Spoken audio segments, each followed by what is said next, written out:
tweaked it a little bit on my computer. I don't know how to do this sort of thing. Oh, well, Raven, now. Oh.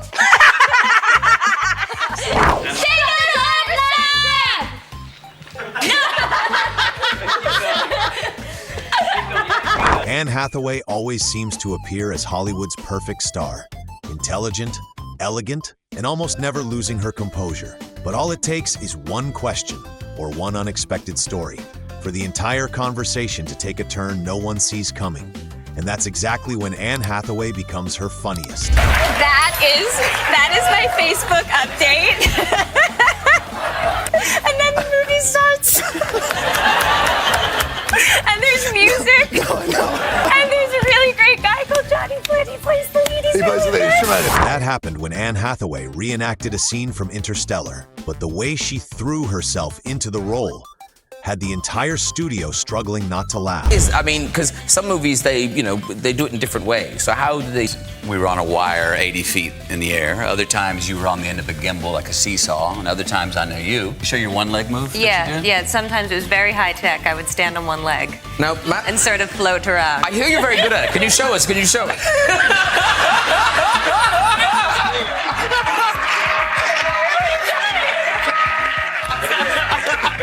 During a trivia game with Jimmy Fallon about The Devil Wears Prada, Anne Hathaway almost immediately sent the whole conversation completely off the rails. I was working last week and I was on set and we were just passing the time. You seen that movie trivia game where it's cards and it just asks you questions? Oh, yeah, I've seen like they have a bunch of quizzes like sports and movies. I was just having one of those like runs where I couldn't miss. Yes. Like I just knew, and I was like surprising myself, and they were like, "Oh, okay, so junior executive assistant, Devil Wears Prada." I'm just like, Emily Blunt.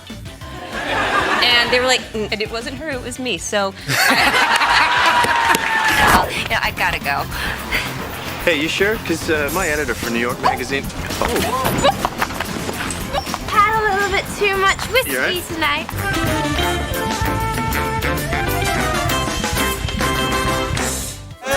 When the conversation turned to the paparazzi, Anne Hathaway suddenly started rapping like Lil Wayne, in a way that left the entire studio not knowing whether to laugh or just stare in disbelief. I'm a paparazzi, I don't play no Yahtzee. I go pop, pop, pop, pop, pop, pop, my camera's up your crotch. Call me scuzzy, making money, that's my job, celeb photography. What, hell no, I'm not needy. Don't act so hotsy-totsy, bitch, I know that you from Jersey. Pop, pop, pop, pop, pop, pop, pop, scream all you want, won't make me stop. Pop, I know you love to feel my pop.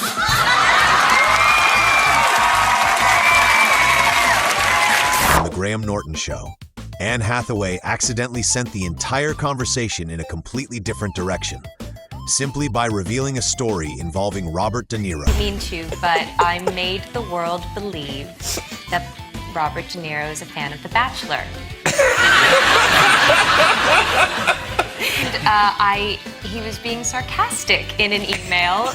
One of our trailers or something was premiering in front of The Bachelor, and Bob said, "You bet your ass I'm a fan of The Bachelor," and I was like, this is such good goss. About it. And now Bob has had to answer nonstop questions for this entire press tour about what a fan of The Bachelor is, what's his favorite season, what does he think of the rose ceremony. Even while sitting next to Matthew McConaughey, Anne Hathaway didn't hesitate to say exactly what was on her mind. And that quickly made the conversation even more interesting. Tell the people why you were excited to work with Matthew. There are a few reasons. I had been a fan for, a while, like many people. I remember sitting down with Chris, to talk about people, who are you going to cast in it? And he said, well, I've been thinking about Matthew McConaughey. He goes, oh, you think that's a good idea? Have you seen Mud? And I said, no, I've seen Magic Mike. And Chris goes, oh, yeah, well, most people who have seen Mud think that, he's really And I'm just like, Magic Mike. Magic Mike. Even more surprisingly, Anne Hathaway shared an incredibly embarrassing memory about the time she accidentally showed up at Matthew McConaughey's party while he was sitting right next to her. We got the date wrong, and so I showed up the day later, which is the day after the party. That one was like an 8. Showed up at the McConaughey's house in the middle of a Sunday when there was no party going on, thing outside of co-hosting the Oscars with James Franco.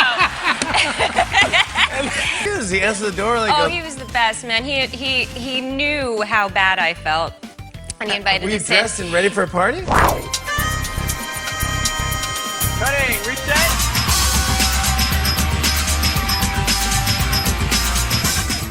I need it. But the moment Tom Hiddleston gave an incredibly humble answer, Anne Hathaway almost immediately started teasing him in a way that had the entire audience laughing. This is truly remarkable for me to be sitting on this sofa with these people who have inspired me from when I was very, very young. Oh, you're welcome. That I know. It's true. My favorite was when you called me an animatronic cock tease. Yeah, because on that day you really look like it. But you called me a big-titted Russell Crowe. You asked me to. No. You're misrepresenting that story. Rob was like, Annie, call me a big-titted Russell Crowe in this. Oh, did I make up that You joke? did for yourself. During an appearance on The Graham Norton Show, Anne Hathaway did an impression of Britney Spears so accurately that the entire studio was left stunned. This is an oldie but a goodie. Okay. Oh, baby, baby, how was I supposed to know that something wasn't right here? I shouldn't have let you go. Now you're out of sight. No time for that. This is Annie Hathaway. Hi. And she's ready to shoot, no matter what. Do you believe in me? Yes, because you're a trooper. Then I'll shoot. Shoot. Thank you, Ellen. You're the best. We couldn't live without her. We couldn't do any of this.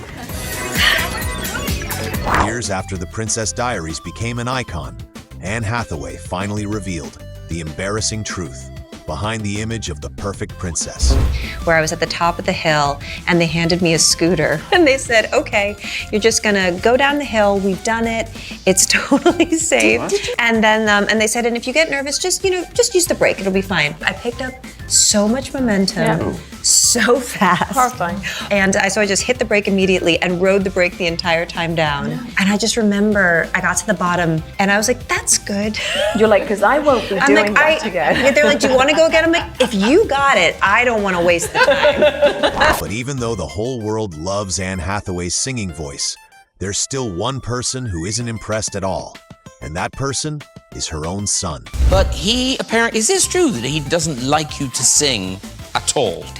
He does not like my singing voice in the slightest. Like, how does he react to you? Well, like sometimes like he's very calm and I'm like, okay, this is it, this is the moment. Mama, no. No, Mama, no. And then like I'll give it a minute and I show and he goes, Mama, no. So I was taking him on the swings and I noticed that all these other kids, they were coming down the slide and it looked, really like an unusual slide. Like maybe it was built before I'll bring Johnny on the slide. So I go up to the top and they're little, but they were cutting in front of us. And I couldn't say anything because I'm an adult, but I was just like, all right. So anyway, I was going up the side of the slide Give him a little slowly. shovey. From there, Anne Hathaway somehow turned a sweet moment with her son at the playground into a story that was much less sweet. Because their moms were there. And then worse. as I'm going up slowly, the moms kind of start to recognize me. So then I get to the top of the slide, and just for any girls in the other, and we're going down the slide, and now the moms are watching, and I'm like, okay, here we go. So we go down, but what I hadn't thought about was physics. Like, you have a 35-pound child going down, it's one speed. You have me and my son, it's like not 35 pounds, so we just go around. And the trio from The Devil Wears Prada reunited at the 2024 SAG Awards. Anne Hathaway almost immediately slipped right back into their familiar back and forth with Meryl Streep. Two things. I forgot my glasses. And the envelope.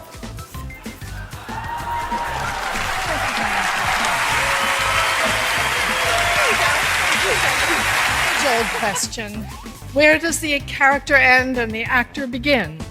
Well, as we've just seen, Meryl and Miranda Priestley are sort of like twins, right? I don't think I'm anything like Miranda No. Priestley. That wasn't a question. If you could all reach under your seat, you have a clementine under there. Okay. Over the holidays, we took a family road trip up coastal California. We found this amazing, former hippie enclave from the 60s. Secondhand bookstore, and I found a book in there by this guy who used to be really big called Dr. Q. He wrote a book called Citrus Healing. And it was all the ways that you can incorporate citrus into your life. One of the things was how to incorporate citrus into your meditation practice. And it was called Clementine. Somehow, Anne Hathaway even managed to make a ridiculous story about a tangerine. Sounds so believable that both Ellen DeGeneres and the entire audience thought it was real. Okay, and then breathe out. Still doing it. You do a sort of, it's not quite an ujjayi breath, but in the back of your throat you go. Can you guys do it? And then you breathe out. Can you do that? Yeah, just kind of like, ooh. Yeah, keep doing it. Breathe out. Do you guys feel a little bit better? Feel good? That's impossible. I made the whole thing up. It's fine, it's fine. Everything is fine. Yes, monsieur. Everything is fine. You are fine, my dear, yes? What is this? Brandy. Okay, hold on. Something funny? What? I'm so sorry. Hold on.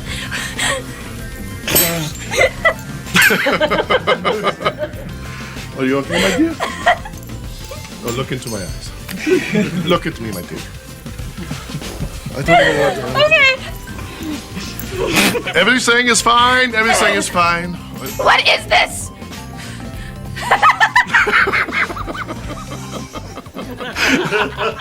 Apparently, you had too much of this. Jessica Pastor, my stylist, just sort of killed people at dawn for it. Oh yeah, listen, I would never go up against Jessica Pastor or Aaron Walsh for that matter. I love it, and I didn't know that we would be having a joyful skirt off. You are having a very We just major... keep sort of attacking each other with our skirts. Number one.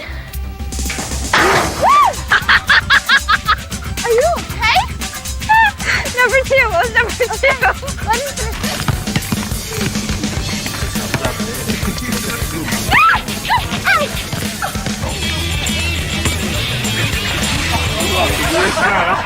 Hurry up.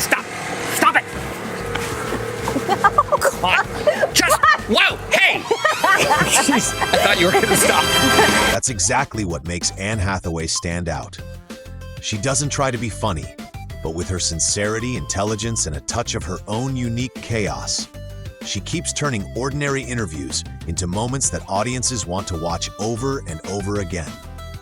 If you enjoy natural banter and awkwardly hilarious moments like these, don't forget to like the video and subscribe to the channel, and let us know in the comments which Anne Hathaway moment made you laugh the hardest. Thank you for watching the video.